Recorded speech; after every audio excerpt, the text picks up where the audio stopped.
Today we're going to go over assets in depth. So first thing I usually do is I download an app such as Yahoo Finance and I pull it up and I look at a company, let's just say like Toyota. And this is my first time blind looking at this company. And then I go to financials and then more financials. And basically you can see the income statement, the balance sheet, and the cash flow here, right? So on the balance sheet is going to be your total assets.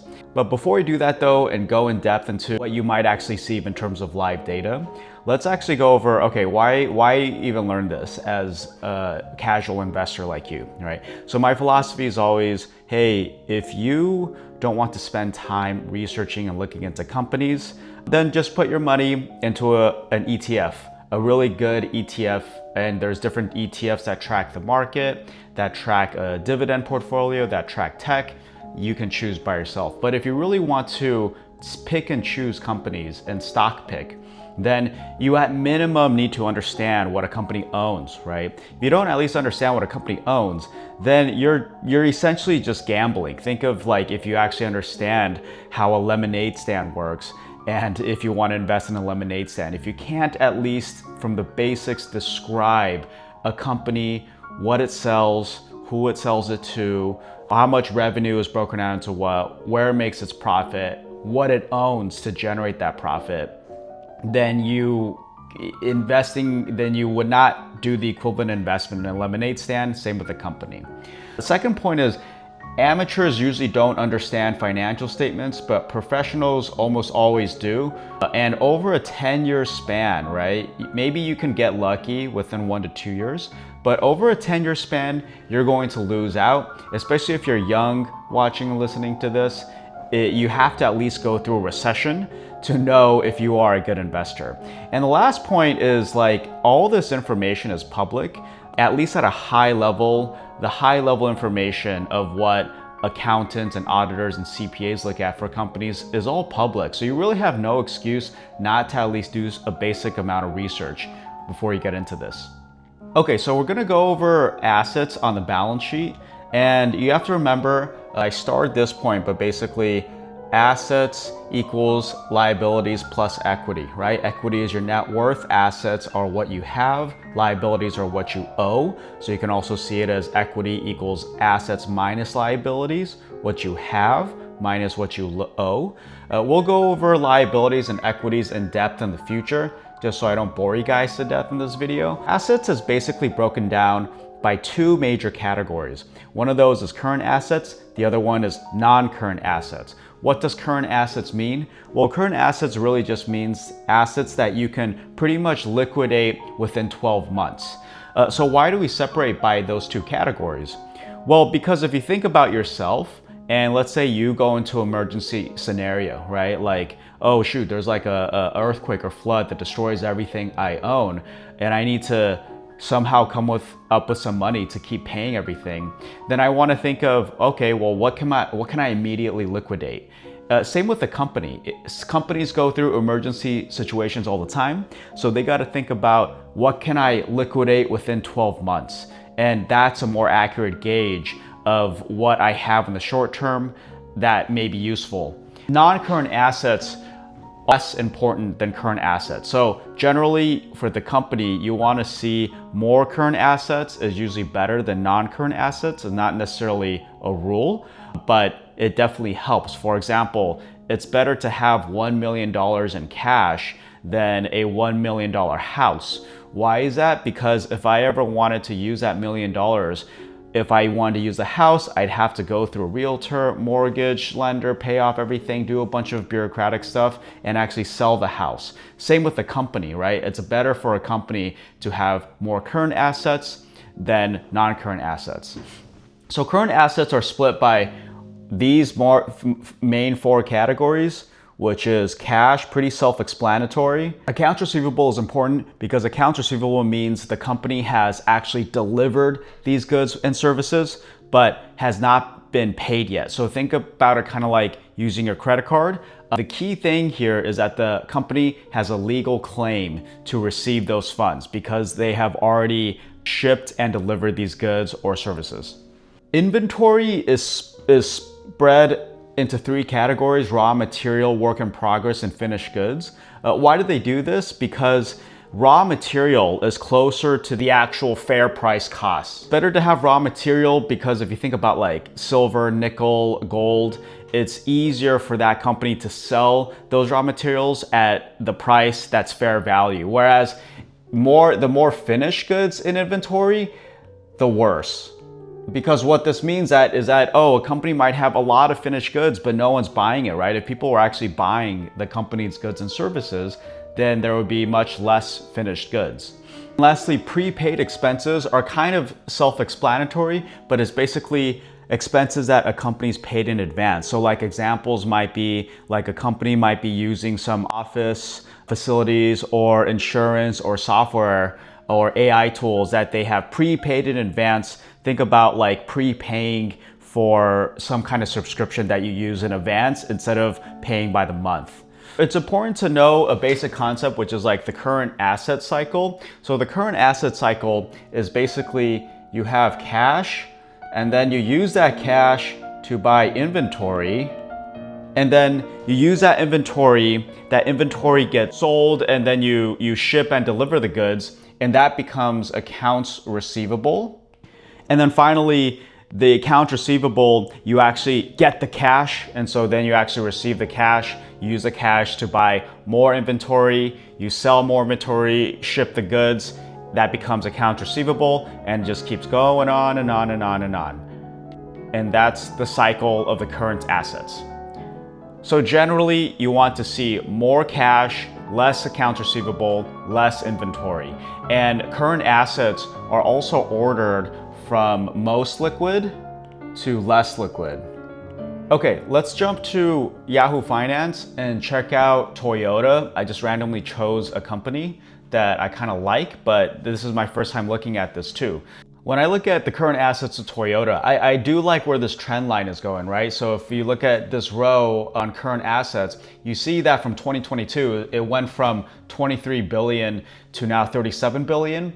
And especially important is like the cash went from 8.6 billion to 16 billion. So to me, that is a good sign. To me, it's also an okay sign that the receivables and inventory, so they right is accounts receivables, they put in everything, taxes receivable, others receivable, but you can see everything in that section is, hey, you've delivered the goods and services and you're legally entitled to that money, or Toyota is. So the receivables have gone from 10 billion to 15 billion. To me, that's okay because the cash has kind of exceeded that pace. You know, cash went from 8.6 to 15.9, receivables from 10.4 to 15.3, and same with the inventory. The inventory has only gone from 3.8 to 4.6 billion. So to me, this tells me that inventory, what they're actually getting sold. So when Toyota makes these vehicles, they're actually being sold. It's not just a bunch of inventory piling up.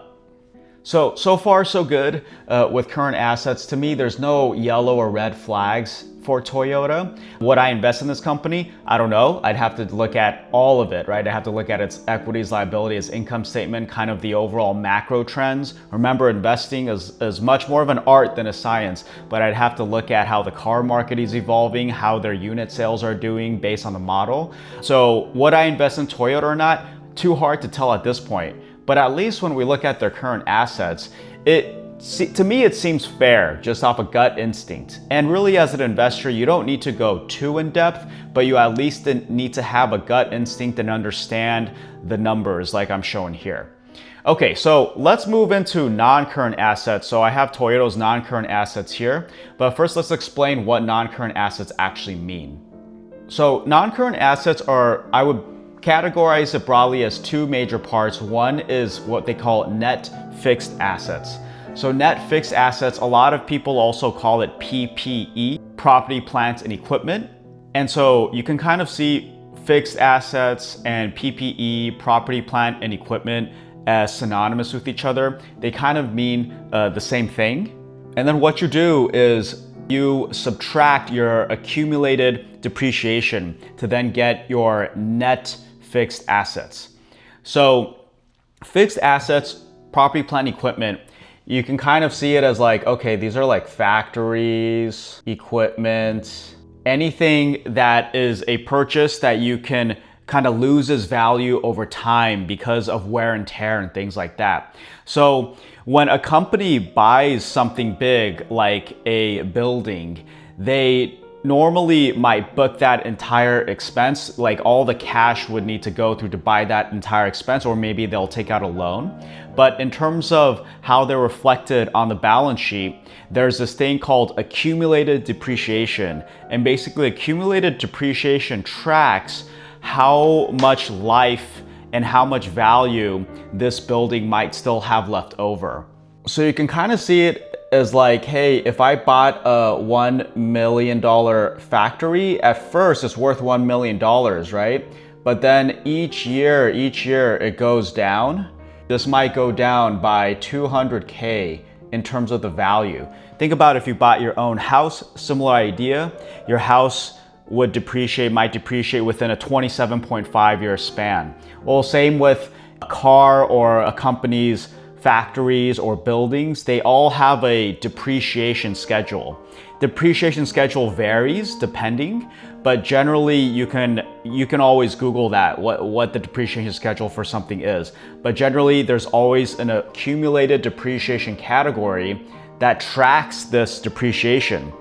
Because if you own a new factory versus you own a 20-year factory, those are completely different, right? They shouldn't be the same, reflected as the same amount within a company's assets. So then your net fixed assets is just your original purchase price of that equipment, factories, cars, things like that, minus that accumulated depreciation. So let's go back to the Toyota example.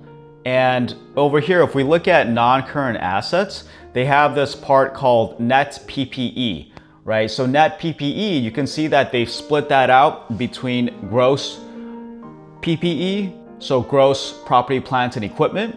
And then they have an accumulated depreciation section. The accumulated depreciation section is negative because it has a negative impact on the total non-current assets. So if I look at this, the accumulated depreciation has gone from 15 billion to 18 billion, and the net property, plant, and equipment has gone from 12 billion to 15 billion. To me, that sounds pretty fair. At least the net property, plant, and equipment is kind of generally increasing with inflation, right? And I wouldn't want it to see it increase too much, because that means a company's spending a lot in terms of property, plant, and equipment. And if a company needs a lot of property, plant, and equipment to sustain itself, that's not necessarily a good thing. That's why like a lot of these software companies are so great and so profitable, because they don't really need a lot of property, plant, and equipment costs. Most of the costs are in employee skills and their software specialty and architecture. For a car company, this makes sense though. So for a car company, I expect the car company to have a lot of property, plant, and equipment. I used to work for car companies as they were my clients, and I would go visit them. And to build these facilities takes billions and billions of dollars. So it makes sense that a company like Toyota would have so much property, plant, and equipment. That's also kind of the downside of being in the automotive or like airplane industry, is that you need to spend a ton of money to even get these factories and plants started.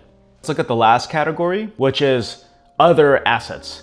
Other assets could be a lot of different things, but generally the ones I think you should pay attention to are intangible assets and goodwill. This is where, as an investor, you can find a lot of hidden treasure in these. Intangible assets are things like patents, your brand value, copyrights that you may have. Goodwill is when a company purchases another company. It's that purchase price minus the net worth of the acquired company.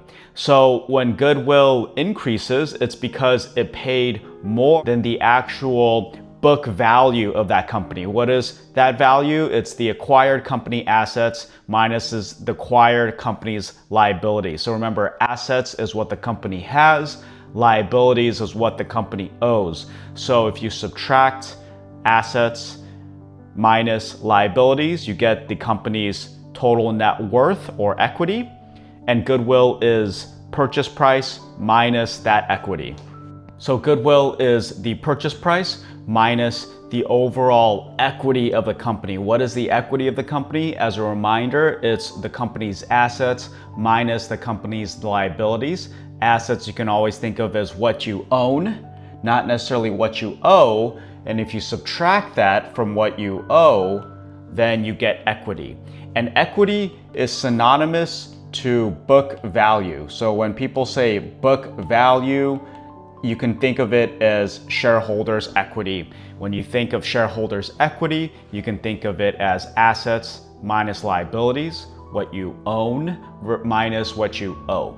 So if a company's goodwill is increasing a lot, does that mean it's a good thing or a bad thing? I don't know. It depends, because you can kind of just see it as, oh, a company's paying more than the book value for that company. And a lot of the times that's totally justified. A lot of times that is a good thing, right? For example, if you look at the company Coke, a lot of Coke's value isn't in its assets, it's in its brand name. So the brand name the valuation for the brand name might be very, very understated. And as an investor, that's what you can kind of hone in on to see hidden treasure, hidden value. Back to Toyota, I'm kind of curious actually what they're gonna write here. Okay, cool. And so Toyota, their goodwill as pretty much, and other intangible assets has pretty much stayed consistent. To me, that's a good sign, because to me, when I think of Toyota, I think of them as similar to like a Honda, and then maybe they can kind of be similar to, you know, Subaru, Ford, GM, Volkswagen. Basically, I think of like a good, reliable car, and brand name, but it doesn't differentiate too much for me versus like a Honda. Whereas if I think of like a Coke, to me, their brand name carries a lot more weight and power. Or if I think of like a McKinsey or BCG, their brand name carries more power. So I think, to me, there's no red flags in how much goodwill and other intangible assets Toyota has. And I can see that they also have a lot of non-current assets, right? So it looks like they have this thing called investments. And it looks like every company, they also do choose their own investments, and they can invest in other things that they might think generates money if they think that buying more property, plant, and equipment isn't a good deal.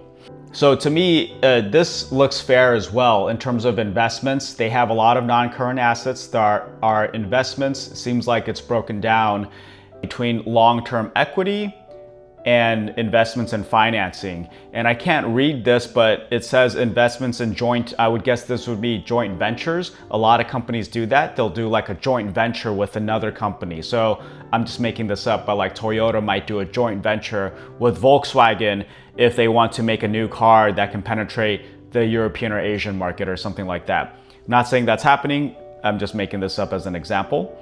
Non-current accounts receivable has gone from 14 billion to 22 billion.